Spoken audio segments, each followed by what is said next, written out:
Hola, hola, muy buenas. En esta oportunidad vamos a estudiar el tema de disoluciones. Uno de esos temas que son importantes en química porque muchos procesos que nosotros estudiamos se realizan en fase acuosa, en disolución. Las sustancias disueltas en agua, las reacciones que ocurren a nivel biológico, por ejemplo, son procesos donde las reacciones están disueltas, o más bien las sustancias están disueltas en agua y reaccionan. Bueno, para reconocer entonces este tema vamos a poner algunas generalidades, vamos a definir algunos conceptos y los utilizaremos para la parte práctica de resolución de ejercicios. Lo primero que tenemos que preguntarnos, lo más evidente, es ¿qué es una disolución? Bueno, cuando hablamos de una disolución tenemos entonces una mezcla de sustancias, no hablamos de sustancias puras, sino más bien estamos hablando de mezclas, pero que esas mezclas tienen una característica fundamental y es que cuando las sustancias se mezclan entre sí, generan una dispersión homogénea de sus partículas y de sus componentes, algo donde no se puede distinguir a simple vista dónde está un componente que originó la mezcla y dónde está el otro componente. Tenemos, por ejemplo, cuando agarramos sal y la disolvemos en agua. Una vez que se incorpora la disolución, antes de la disolución podemos ver los cristales de sal y podemos ver el agua líquida. Cuando los dos componentes se mezclan entre sí, se genera una disolución y no se distingue un componente del otro, sino que solamente el resultado final, que es propiamente la disolución. Igualmente, una disolución sólida como el acero está formada por varios metales que le constituyeron y no se puede distinguir dónde está el hierro, dónde está el molibdeno, dónde está el cobre, y así según sea la composición de ese acero o de ese material que formó una disolución. Entonces, una disolución puede estar compuesta por dos componentes, es decir, puede ser una mezcla binaria o puede ser una mezcla de varios otros componentes, de muchos componentes. Dentro de esa mezcla, uno de esos componentes va a estar en mayor proporción, va a estar en mayor cantidad. A esa sustancia que en la mezcla tiene mayor cantidad le vamos a llamar disolvente. Y aquella sustancia, o aquellas, si son varias, que están en menor proporción, le vamos a llamar soluto, si es solamente una, o solutos si son varios. Entonces, una disolución está conformada por un disolvente y por uno o varios solutos. Ahora, las disoluciones, hemos mencionado algunas características que tienen. Una de ellas fue la primera que mencionamos, que es una mezcla que tiene una distribución homogénea, es decir, una proporción uniforme de los componentes en toda la extensión de la disolución. Si nosotros, por ejemplo, tomamos un recipiente que contiene agua con sal, una disolución salada, y tomamos una gota en la parte superior y una gota en la parte inferior y analizamos la constitución de cuánto soluto hay por unidad disolvente, tenemos que la proporción es la misma porque la mezcla es homogénea. Además, dijimos, no distinguimos sus componentes a simple vista. Algunas mezclas que no son disoluciones son evidentes que no lo son porque nosotros podemos distinguir sus componentes. Por ejemplo, si tomamos una ensalada, distinguimos entonces la lechuga del tomate y es una evidente mezcla de algo que no es una disolución. Si tomamos agua y la mezclamos con aceite, no se mezclan los dos, no se disuelven entre sí, y eso es una mezcla heterogénea, no es una disolución. Igual que, por ejemplo, el cemento, que está compuesto por piedrillas y demás componentes que uno puede distinguir. Son ejemplos de no disoluciones. Las disoluciones por defecto son homogéneas y tienen una distribución uniforme de sus componentes a lo largo de toda la disolución. Otra cosa que también podemos distinguir es que tiene composición variable. Es decir, podemos preparar una disolución de agua con sal o de sal con agua, según el proceso mezclado, y podemos adicionar más sal o menos sal para tener una disolución más salada o menos salada. La cantidad de soluto puede cambiar. Por tanto, siempre sigue siendo una disolución, pero con diferente composición. Eso llamamos composición variable. Una cosa más que sucede en el caso particular, sobre todo cuando tenemos disoluciones líquidas, es que las disoluciones líquidas a veces la mezcla puede verse homogénea, es decir, sus componentes no se distinguen a simple vista, pero no necesariamente eso constituye una disolución. Cuando tenemos esos casos donde hay algún tipo de quizás duda, lo que hacemos es una prueba relativamente simple, que se le llama prueba de efecto Tyndall. Las disoluciones no presentan efecto Tyndall. ¿Qué significa eso? Bueno, solo se puede hacer un experimento relativamente simple en el cual se toma un recipiente donde tenemos la disolución líquida, puede ser también para sólidos, pero fundamentalmente hablamos para líquidos, y le colocamos un haz de luz, que puede ser una especie de foquito que dirija la luz en una forma más o menos lineal, como algo análogo a un rayo láser. No sería un láser, pero sí una especie de puntero láser como el que estoy utilizando ahorita para dirigir la atención, y hacemos que ese rayo de luz atraviese la matriz líquida del recipiente que lo contiene. En las disoluciones nosotros vemos que el rayo de luz atraviesa completamente, entra por un lado y sale por el otro, y no se percibe la trayectoria del haz de luz a medida que atraviesa la matriz líquida. Existen otras mezclas líquidas donde también parecen disoluciones, pero cuando nosotros le ponemos el haz de luz, como el que estoy utilizando ahorita como puntero láser, y lo hacemos que atraviese de lado a lado el recipiente, vemos que se dibuja la trayectoria de luz alrededor de la matriz líquida. Eso sucede porque las partículas son un poco más grandes y la luz choca contra ellas y genera pequeños reflejos.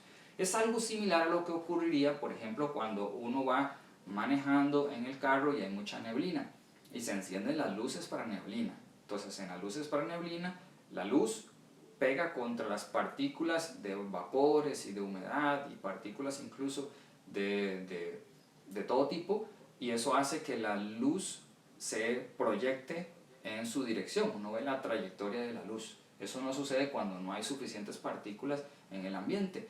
Entonces podemos ver allí un efecto similar a eso que llamamos efecto Tyndall. Una disolución no presentará ese efecto de dispersión de luz a lo interno, y otras que parecen disoluciones sí lo presentan. A esas nosotros le llamamos coloides. Entonces los coloides es un tipo de mezcla distinta que no analizaremos en este ejemplo, pero sí queremos distinguirlo como una característica adicional que tiene las disoluciones, no presentar efecto Tyndall. Ahora, hemos mencionado algunos ejemplos de disoluciones y podríamos ampliar la lista tanto como se nos ocurra, pero quiero mencionar algo que tiene que ver con la composición de los componentes. Así de redundante quizás, pero con la naturaleza propiamente de los componentes. Es decir, en qué fase está el soluto y en qué fase está el líquido, porque eso nos define algunas cosas que podemos distinguir. Por ejemplo, las disoluciones pueden estar en los tres estados fundamentales de la materia, y soluto y disolvente también pueden estar en esos tres estados fundamentales. Ahora, tenemos por ejemplo algunos casos que tenemos un soluto en fase gaseosa, un soluto que es un gas y un disolvente que es un gas. Un ejemplo como ese podría ser el aire. El aire que nosotros respiramos es una disolución en fase gaseosa, donde tenemos un componente mayoritario, alrededor del 79% es nitrógeno, y ese nitrógeno es el que está aportando en mayor proporción. El nitrógeno es el disolvente, y allí además en el aire hay oxígeno disuelto, que es el que necesitamos propiamente para los procesos metabólicos. También hay argón y hay trazas de dióxido de carbono y otros componentes.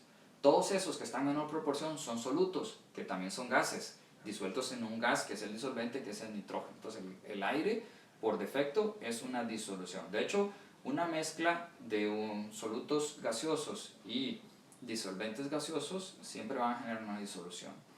El otro caso que podemos tener es quizás que nuestro soluto esté en fase gaseosa, es decir, que sea un gas y que el disolvente sea un líquido. Un caso muy típico de ese es, por ejemplo, el oxígeno disuelto en el agua, en ríos, en lagos y en mares, que es precisamente el oxígeno que capturan los organismos, como los peces, y que necesitan para vivir.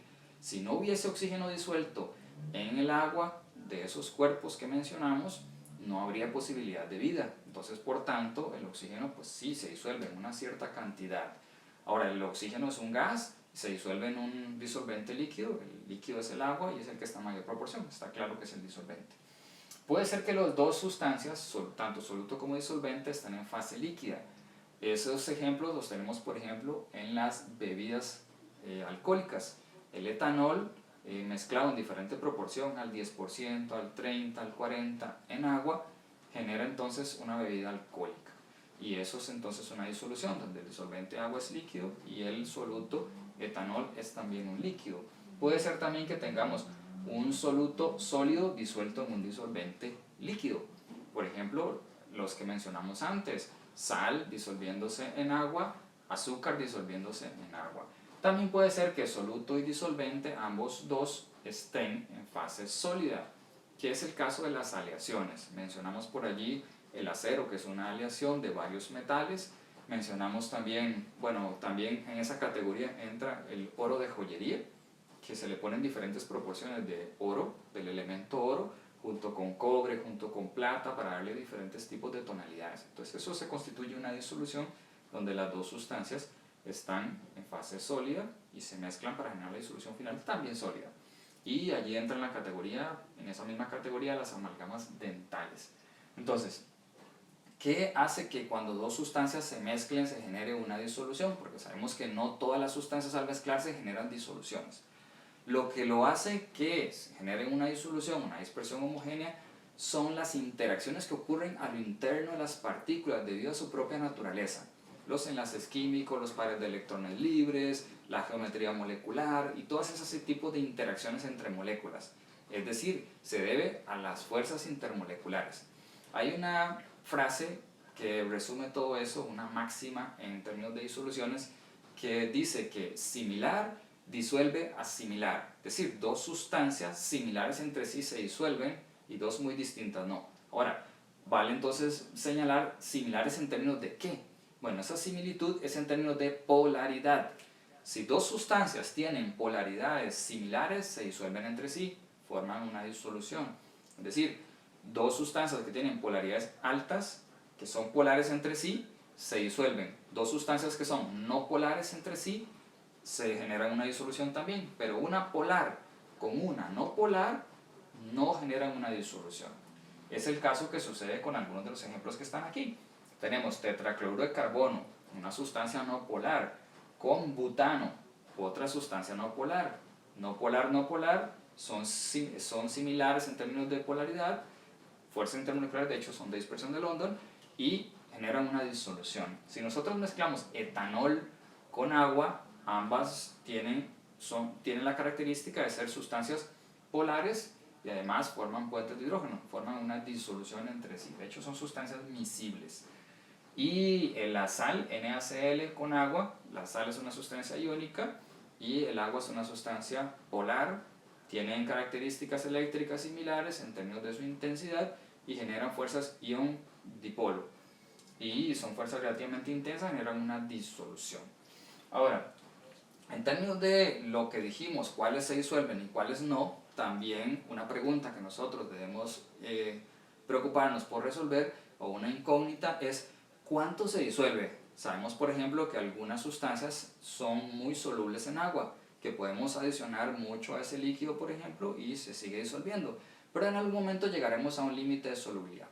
Cuando nosotros, por ejemplo, tomamos una taza de café y adicionamos azúcar, una pequeña cucharadita de azúcar, y agitamos, vemos que se disuelve.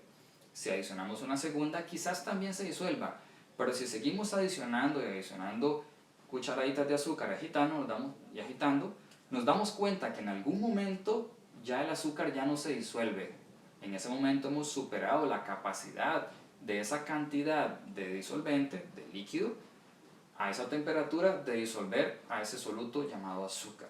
Hemos superado esa capacidad, lo que significa entonces es que hemos alcanzado el límite de solubilidad. Ahora, eso va a depender obviamente de quién es el disolvente. No es lo mismo disolver en agua y no es lo mismo disolver en, por ejemplo, etanol. Y no es lo mismo disolver azúcar que disolver sal, la cantidad va a cambiar. También depende de la temperatura. A ciertas temperaturas la cantidad que yo puedo disolver es distinto.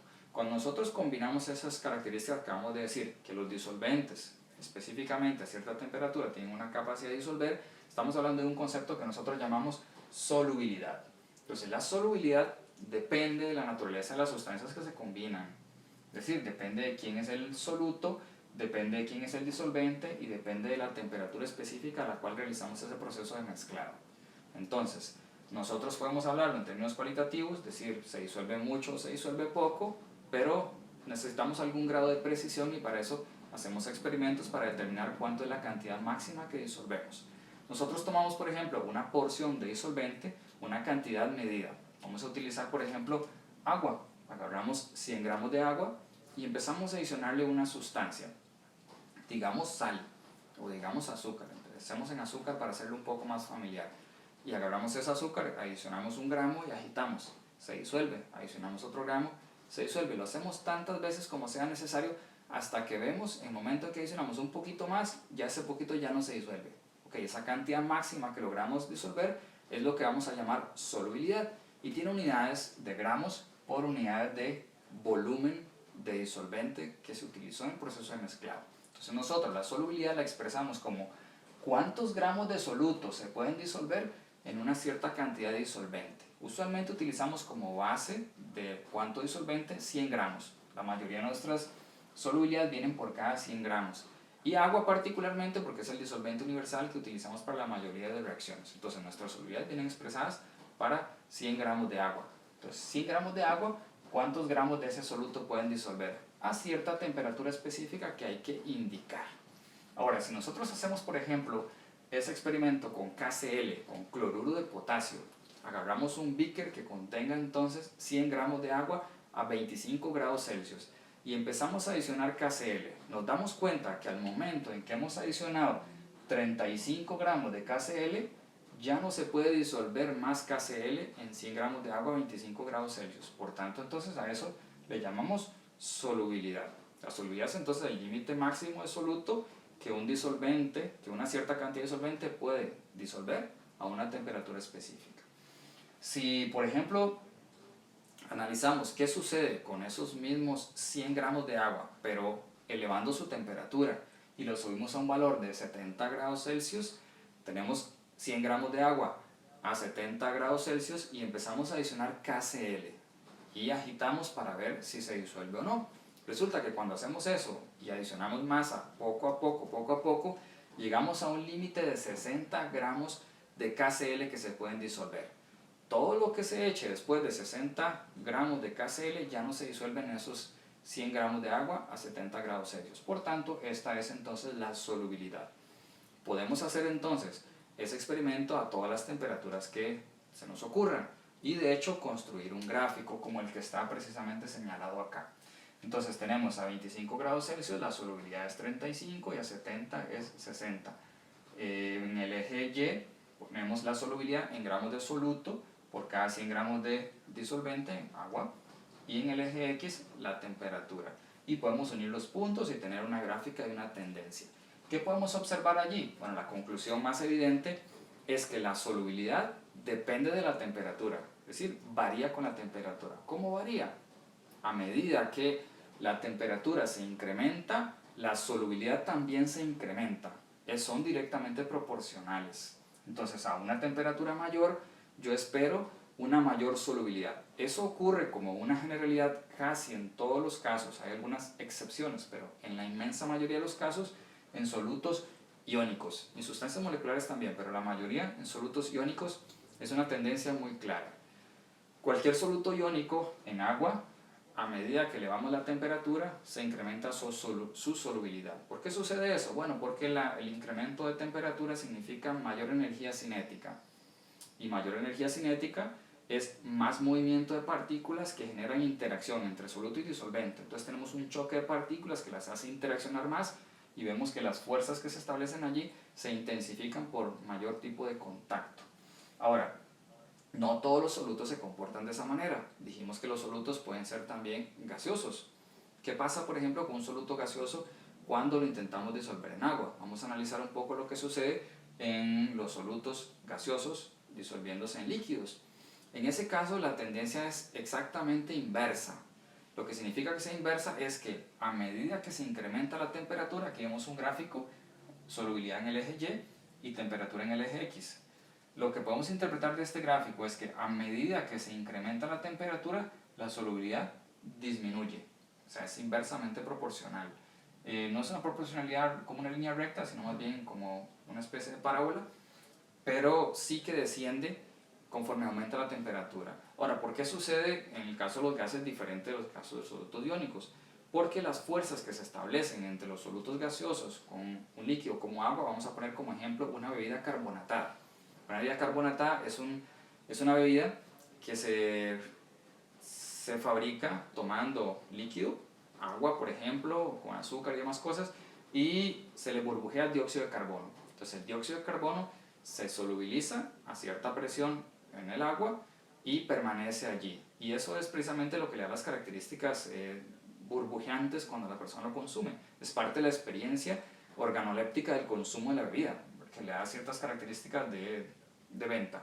Entonces, las fuerzas que se establecen entre ese gas atrapado en el líquido son relativamente débiles. Quiere decir entonces que cuando yo elevo la temperatura de esa mezcla, entonces el movimiento de las partículas hace que se rompan con más facilidad las fuerzas intermoleculares que ya de por sí eran débiles y el gas se escapa y puede salir violentamente. Es algo que, por ejemplo, uno puede ver fácilmente, cotidianamente, cuando se toma una bebida carbonatada que está en la refri, que está fría a 5 grados Celsius y la deja y la abre, hay una cierta cantidad de gas saliendo, de dióxido de carbono, que sale.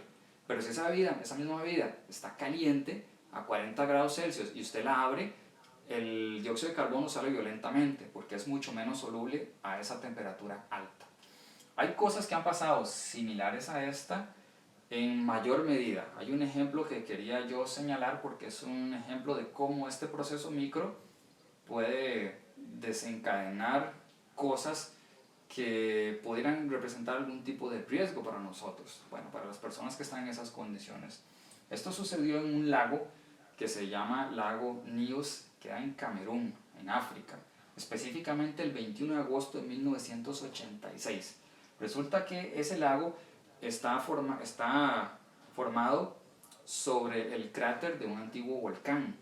Literalmente es un volcán donde se ha acumulado suficiente agua y en una proporción realmente alta, porque el diámetro del lago es de aproximadamente 2 kilómetros y la profundidad es de aproximadamente 200 metros, o sea, es un lago relativamente grande.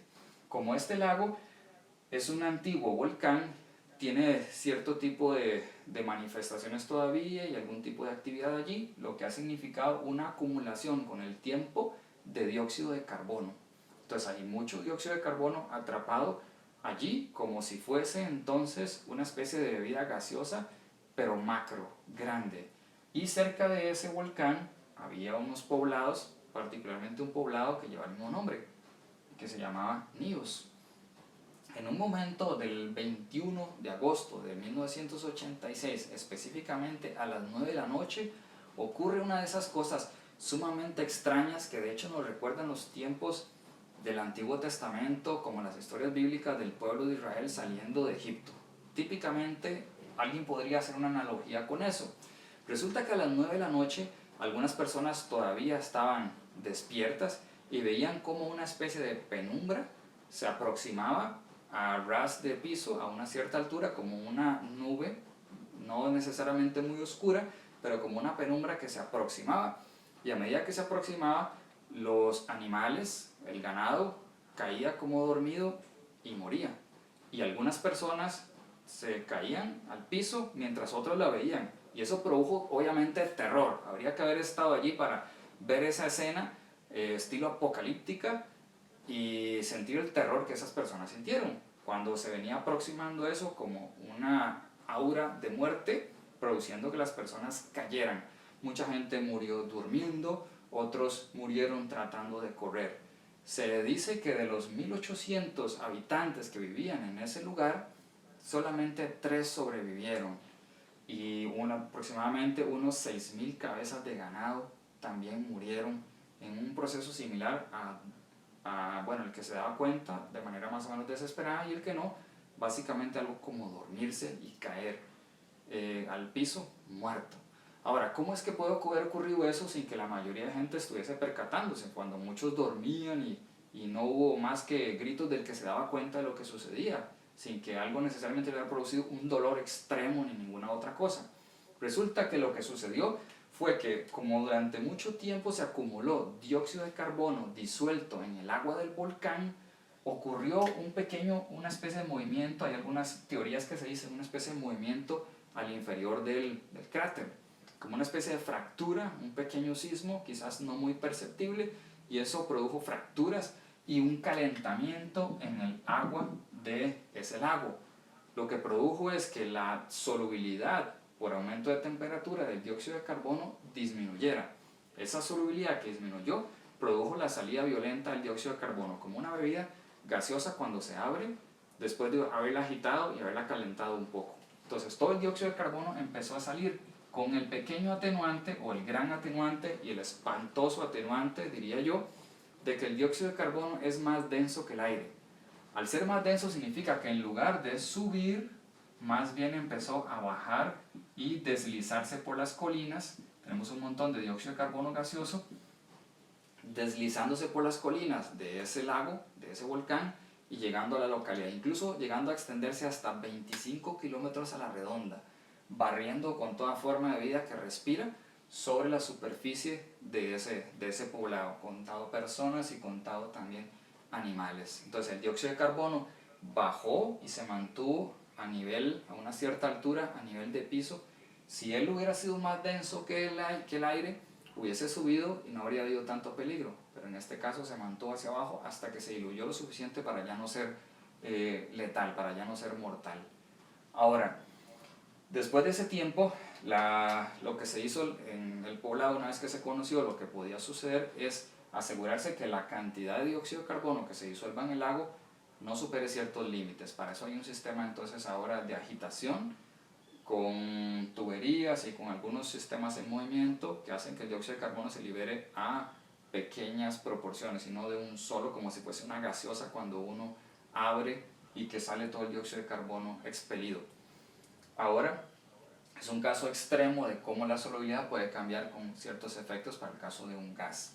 Bien, tenemos entonces que la cantidad de soluto que se puede disolver en una disolución depende de tres cosas fundamentales: de quién es el soluto, de su naturaleza, depende de quién es el disolvente y depende además de la temperatura. Directamente para las sustancias iónicas aumenta con la temperatura y disminuye para sólidos gaseosos, para los solutos gaseosos desciende su solubilidad con los incrementos de temperatura. Ahora, ¿cuánto se puede disolver de una cierta proporción? Es lo que llamamos solubilidad. De acuerdo a la solubilidad, nosotros podemos clasificar las disoluciones y utilizamos una primera clasificación de las otras varias que hay que tiene que ver con la solubilidad y lo hace en tres categorías. Una de ellas son disoluciones que llamamos insaturadas, disoluciones saturadas y disoluciones sobresaturadas. Bien, para referirnos brevemente entonces a cuál es el significado de cada una, tenemos que un disolvente puede disolver una cantidad máxima de soluto a cierta temperatura. Entonces, cuando tenemos una disolución en la cual una cantidad de disolvente ha logrado alcanzar la cantidad máxima de cierto soluto que se puede disolver a esa temperatura, tenemos una disolución saturada. Cuando la cantidad de soluto es inferior a la máxima que esa cantidad de disolvente puede disolver, es insaturada. Y cuando ha logrado disolver más allá de la cantidad que se supone que se puede disolver, tenemos una sobresaturada. Quizás a modo de definición, así con palabras, puede quedar un poco más confuso. Vamos a tratar de darle alguna explicación con algunos ejemplos numéricos que tenemos por acá. Tenemos entonces tres ejemplos. El primero de ellos es una disolución que está contenida en un recipiente en la cual hay 100 gramos de agua, hay 20 gramos de KCl y 25 grados de temperatura. Entonces, lo que tenemos que ver en nuestra mezcla es: este es el disolvente, este es el soluto y esta es la temperatura. Para poder determinar si la disolución es saturada o es insaturada o sobresaturada, necesitamos conocer esas tres cosas: quién es el soluto, quién es el disolvente y cuál es la temperatura. Para poder saber si alcanzó esa cantidad de disolvente, el límite superior de soluto que puede disolver, necesitamos un dato de solubilidad a esa temperatura específica. Entonces, para nuestro caso, estamos hablando del soluto KCl, disolvente agua, a 25 grados Celsius. Entonces necesitamos la solubilidad para esos términos. Ya nosotros lo habíamos puesto anteriormente acá. El 100 gramos de agua pueden disolver hasta 35 gramos de KCl cuando estamos a 25 grados Celsius. ¿Qué significa eso? Que 100 gramos pueden disolver hasta 35 cuando estamos a 25 grados y esta mezcla tiene 100 gramos apenas 20 a la misma temperatura. O sea, significa que tengo 15 grados menos de KCl de lo que 100 gramos de agua pueden disolver. Por consiguiente, vamos a concluir que esta disolución es insaturada. Bien, tenemos un segundo ejemplo que está con el número 2. Ese segundo ejemplo dice que tenemos un soluto que es KCl 35 gramos disueltos en la mezcla y tenemos 100 gramos de agua a 25 grados Celsius. Bueno, si yo quiero saber si esta mezcla que preparé es saturada, necesito sí o sí el dato de la solubilidad. Entonces la solubilidad y a esa misma temperatura. Dijimos que 100 gramos de agua, según la solubilidad, pueden disolver hasta 35 de KCl cuando estoy a 25 grados Celsius. Me fijo si esa proporción ya fue alcanzada. Y en efecto, son 35 y son 100 gramos de agua a 25 grados Celsius. Vamos a concluir que esta disolución es saturada. Bien, ahora tenemos un tercer ejemplo que me permite como ilustrar cada uno de los que dijimos son clasificaciones de disoluciones por solubilidad. Este tercer ejemplo es una mezcla preparada de la siguiente manera. Aquí tenemos 100 gramos de disolvente, 100 gramos de agua, 25 grados Celsius de temperatura y colocamos en esos 100 gramos de agua 40 gramos de KCl.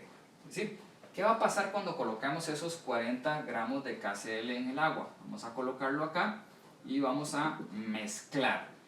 ¿Qué creemos que vaya a pasar? Bueno, lo que va a pasar es lo siguiente. Como la solubilidad a 25 grados Celsius son 35 gramos de KCl, entonces significa que 100 gramos de agua a 25 grados Celsius no pueden disolver más de 35. Entonces si yo adiciono 40, se me van a disolver 35 y en el fondo espero que queden 5 gramos de KCl. Y por ahí sería la pregunta, bueno, ok, listo, adicionamos 40, agitamos, se disuelven hasta 35 y 5 quedan en el fondo de manera cristalizada. Y agitamos. Por más que usted agite, no se van a disolver esos 5 porque ya esa cantidad de disolvente no puede disolver más a esa temperatura. ¿Qué tipo de disolución tenemos ahí? Bueno, si tomamos el recipiente de manera global, en realidad eso no es una disolución como tal si consideramos al líquido supernatante y a los cristales en el fondo, porque tenemos dos fases, una fase sólida y una líquida claramente distinguibles, que haría que eso no fuese una disolución. Ahora, si nosotros quitamos a los cristales y analizamos nada más el líquido supernatante, es decir, como si hubiésemos hecho un filtrado, y analizamos, aquí en esa cantidad de disolvente solamente se pudieron disolver 35, entonces está en el límite de saturación, significa que esa disolución, el líquido supernatante sería saturada, no se obtiene en ese caso porque yo adicione más soluto, más que 35, no significa porque adicioné más, eso es una disolución sobresaturada, no, porque no se disuelven el remanente extra de los 35. Ahora, entonces la pregunta que uno tendría que plantearse es, si no es por adición de más soluto, entonces ¿cómo puedo prepararme una disolución sobresaturada? Bueno, lo que tenemos que hacer es que de alguna manera esa cantidad de disolvente pueda aceptarme más soluto. ¿Cómo podemos hacer eso? Fundamentalmente modificando su solubilidad. Y la forma de hacer eso es elevando su temperatura.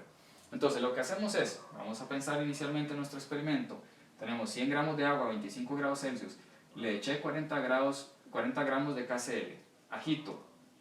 Dijimos, el líquido supernatante es saturado porque disolvió 35 de los 40 y hay 5 gramos de KCl en el fondo. Bien, agarramos ese recipiente tal como lo tenemos y lo calentamos. Lo vamos a llevar hasta 70 grados Celsius.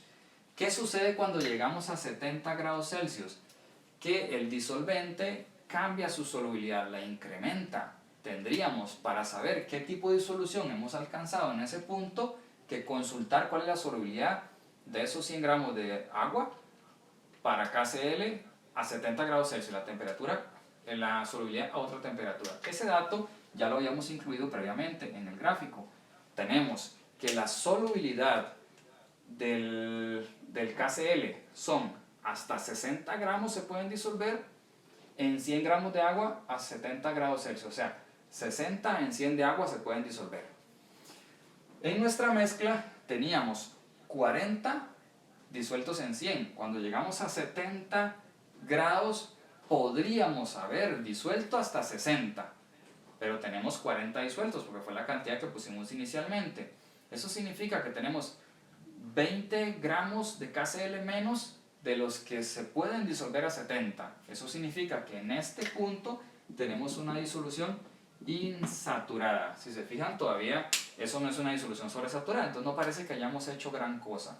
¿Cómo logro hacer que esa disolución se convierta en sobresaturada? Bueno, vamos a agarrar la disolución a 70 y la vamos a enfriar hasta 25, es decir, la misma temperatura inicial. Y ese proceso de enfriamiento lo vamos a hacer lentamente. Cuando se hace el proceso de enfriamiento de manera relativamente lenta, hay un tiempo que la solubilidad va disminuyendo, eso es claro. Es decir, cuando llegamos a 25, la solubilidad vuelve otra vez a 35, estábamos a 70. Cuando enfriamos, la solubilidad a 25 ya son 35 gramos de KCl, entonces me están quedando 5 que tienen que cristalizar. De los 40, todos estaban disueltos a 70. Bajo a 25, la solubilidad me permite hasta 35 gramos de KCl y los 5 extra tienen que cristalizar. El detalle es que esa cristalización es más lenta que el proceso de enfriamiento. Entonces, le toma cierto tiempo a los cristales volverse a agregar, a los cristales de KCl, a los 5 gramos extra que están disueltos, a volverse a agregar y formar esos cristales que se necesitan para que se depositen en el fondo. Entonces, el proceso de cristalización toma cierto tiempo.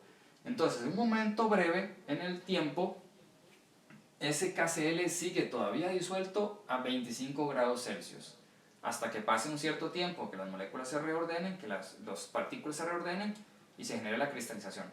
Eventualmente la cristalización va a suceder, porque las disoluciones sobresaturadas no son estables en el tiempo, permanecen muy poco tiempo.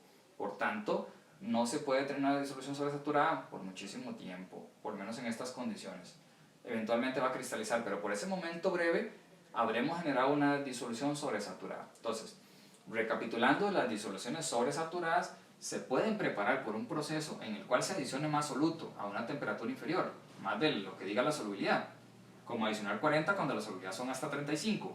Calentar y luego de calentar volver a enfriar. Y en ese proceso de enfriamiento, en un momento, tendremos una disolución sobresaturada. Hay muchos experimentos bonitos que se pueden hacer con disoluciones sobresaturadas, porque el proceso de cristalización en cámara rápida se ve cuando el cristal va creciendo, y ese proceso de desarrollo genera formas muy visuales que se pueden analizar en diferentes tipos de formas. Ahora, ya para concluir, tenemos un tercer ejemplo. En ese tercer ejemplo tenemos, un cuarto ejemplo más bien, tenemos una mezcla donde hemos variado un poco la proporción de soluto y disolvente. Entonces dice que a 25 grados Celsius, ok, siempre cuando hablamos de ejercicios de este tipo necesitamos el valor de la temperatura como una referencia. Eso para poder saber cuál es la solubilidad. Entonces a 25 grados Celsius tenemos 16 gramos de KCl disueltos en 60 gramos de agua, y me preguntan qué tipo de disolución hay allí. Si se fijan, bueno, voy a necesitar entonces saber soluto, disolvente y temperatura. Entonces necesito la solubilidad a cierta temperatura para compararlo con esa proporción. El detalle acá que tenemos es que ya no me dice que esa cantidad de soluto está disuelto en 100 de agua, sino que está disuelto en 60. Entonces yo tengo que hacer algún cálculo para poder establecer si la disolución tiene la misma proporción que una disolución saturada a 25, o está un poco por debajo, o quizás un poco por arriba, para decir si es saturada, insaturada o sobresaturada. Entonces ahí tenemos que hacer necesariamente un pequeño cálculo, y voy a utilizar un espacio acá abajo para poderlo resolver. Entonces, lo primero que tenemos que saber es entonces lo que me están planteando allí. ¿Qué tipo de disolución tenemos ahí? Algo que vamos a ocupar entonces para hacer nuestra comparación es la solubilidad a 25 grados Celsius. Nos hablamos de un soluto específico con un disolvente a cierta temperatura, KCl en agua. Entonces vamos a tomar el dato de la solubilidad y lo vamos a poner como una relación entre cuánto soluto por unidad de disolvente. Entonces tenemos la solubilidad del KCl en agua a 25 grados Celsius, el dato que está arriba. Entonces decimos, son 35 gramos de KCl, se pueden disolver en 100 gramos de agua a 25 grados Celsius. Bien, ese es el dato de la solubilidad. Lo que yo necesito saber y responder en el ejemplo 4 que me están poniendo acá es si esta proporción de 16 a 30 es la misma que 35 a 100. Si es la misma, concluyo que es saturada. Si no, pues tendré que ver cuál tipo de disolución tengo. Entonces, hay varias formas de resolverlo. Yo lo voy a plantear aquí como una relación, como una especie de regla de 3. Luego lo resolveremos. 35 gramos de KCl son a 100. Aquí está soluto y aquí está disolvente. Lo que yo necesito saber es si en los 60 gramos de agua que dice mi problema, 60 gramos de agua, hay la cantidad, ¿cuál es la cantidad de gramos de KCl que tendrían la misma proporción que la disolución? Es decir, si este es 100 gramos de agua y 35 de soluto, entonces 100 a 35 tendría, por ejemplo, la misma proporción que 50 a 17.5 o 200 a 70, la proporción es la misma. Entonces lo que yo quiero saber es si en 60 de agua tengo cuál sería la cantidad que me da la misma proporción que la solubilidad. Porque cuando yo alcance la misma cantidad de ese límite superior que indica la solubilidad, tendré una disolución sobresaturada, una disolución saturada. Entonces, vamos a plantearlo así. Como es una relación de cuánto soluto por cuánto disolvente tenemos en la mezcla, vamos a hacerlo así. Tenemos 35 gramos de KCl en 100 gramos de agua. Y si esta disolución, si la disolución del problema tiene la misma proporción de soluto y disolvente que la solubilidad, la disolución es saturada. Entonces vamos a plantearlo como una igualdad. Este es el dato de la solubilidad y este es el dato de la disolución. En 60 gramos de agua, ¿cuánto de KCl necesitaría para tener la misma proporción que indica el límite máximo que es la solubilidad, para tener una disolución saturada? Ahora que tenemos entonces este planteamiento, vamos a despejar esta que es nuestra incógnita. ¿Cuántos gramos de KCl necesito para que en 60 gramos de agua tenga la misma proporción que una disolución saturada? Vamos a mandar a multiplicar esto que está en el denominador, mandarlo a multiplicar el numerador. Cuando hacemos eso tenemos entonces 35, esto no es kilogramos sino es KCl, corrijo, 35 gramos de KCl multiplicado por 60 gramos de H2O y abajo 100 gramos de H2O. Esto es igual a una cantidad de gramos de KCl. Bueno, vamos a ponerlo así. Vamos a resolver la parte de unidades primero. Entonces tenemos gramos de agua, se cancelan con gramos de agua. Y vean que las unidades quedan como gramos de KCl, que es precisamente lo que estamos buscando resolver. Y lo siguiente es, bueno, la parte numérica. Multiplicamos 35 por 60 y lo dividimos entre 100 y eso me da un total de 21 gramos de KCl. ¿Qué significa este resultado? Lo que significa es que si yo tuviese 21 gramos de KCl disueltos en 60 gramos de agua, tendría la misma proporción que una disolución saturada, de acuerdo con la solubilidad. Ahora voy a ver si tengo esos 21 en la mezcla inicial, según el ejercicio. Tengo 16, o sea, quiere decir que tengo 16 y 60 gramos de agua pueden disolver hasta 21 para tener la misma proporción que una saturada. Entonces, como tengo menos, vamos a concluir que nuestra disolución es insaturada. Aquí sí tuvimos que hacer un pequeño cálculo porque no me están dando los mismos 100 de gramos de disolvente, sino me están dando un número distinto. Pero la forma de resolución pasaría por el mismo análisis cada vez que tengamos que hacerlo. Muy bien, finalizamos entonces con esta parte y luego trabajaremos un poco lo que es las unidades de expresar concentración en las disoluciones. Muy bien, nos vemos en la siguiente.